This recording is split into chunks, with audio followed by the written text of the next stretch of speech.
یہ گڑی کی بیٹل کا نقشہ ہے اور گڑی کی پینٹنگ ہے. اس طرف سری نگر ہے، یہاں اڑی ہے، یہ راستے میں یہاں گڑی ہے، اور یہ مظفر آباد پاکستان کا ایریا. یہ سارا ایریا پاکستان کا ہے، انڈیا کا ایریا اس سے باہر ہے.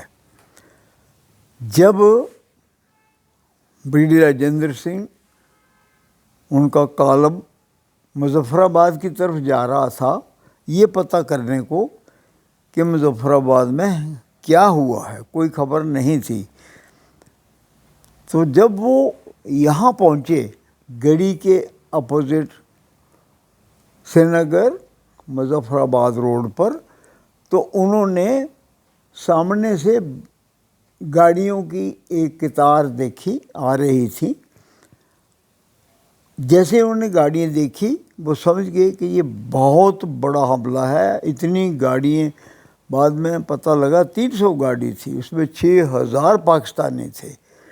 تو بریگیڈیئر صاحب نے یہیں پر وہ جو ایک کمپنی رگھو پرتاپ کی پیلس گارڈ کی تھی کیپٹن پریتی سنگھ کے نیچے، ان کو حکم دیا کہ آپ اسی جگہ پوزیشن لے لو اور ایک پلٹون سڑک پر لگا دو دریا تک، اور دوسری پلٹون پہاڑی کے اوپر یہاں تک.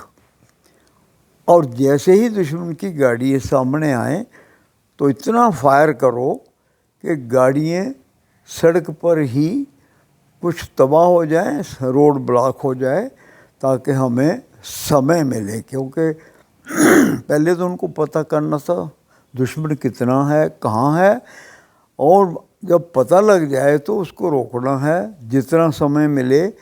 کیونکہ ہندوستان سے، انڈیا سے بات کر کے انڈین آرمی کو جموں میں، کشمیر میں لانا تھا.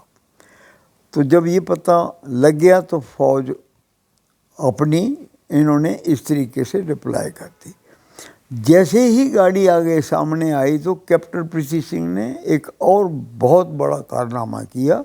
انہوں نے ایک 4-5 کی ایک سیکشن لی نائک کرپال سنگھ کے نیچے، اور پاکستان کی پہلی گاڑی پر حملہ کر کے چھین کے لے آئے. پر جب وہ یہاں پہنچی تو ان کو حکم تھا کہ پاکستان کی گاڑی جیسے سامنے آئے اتنا فائر کرو کہ گاڑیاں تباہ کر دو. انہوں نے وہی کیا، کیونکہ اس گاڑی پر پاکستان کی مارکنگ تھی. لیکن اندر بیٹھے تھے کیپٹن پریتی سنگھ، اور ان کے اپنے جوان، 4 جوان مارے گئے. پریتی سنگھ زخمی ہو گئے. پر انہوں نے کمال کیا، جلدی سے اپنا ہوش سنبھال کے بنیان سفید نکال کے اور وہ رائفل کے اوپر ہلائی، بتایا ہم اپنے ہیں، اس سے بچاؤ ہو گیا. اور نکلتے دفعہ انہوں نے گاڑی اس طریقے پہاڑ کے ساتھ لگائی، ماری کہ وہ روڈ بلاک ہو گیا. اور تب تک اتنا فائر شروع ہوا کہ ان کی ساری گاڑی کے پہیے ختم ہو گئے. تو وہ ایک اتنی زبردست روڈ بلاک بن گیا، آبسٹیکل بن گیا. پریتی سنگھ ایک اور بمب لگا ان کے پاس، زخمی ہو گئے، اور وہ چلے گئے سری نگر ہاسپٹل کو.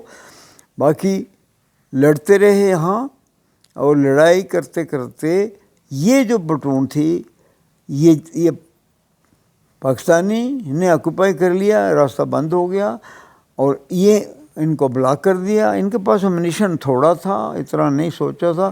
تو انہوں نے پیچھے سے یہ پاکستان نے حملہ کیا ان کے اوپر. پر تب تک 3 بج چکے تھے.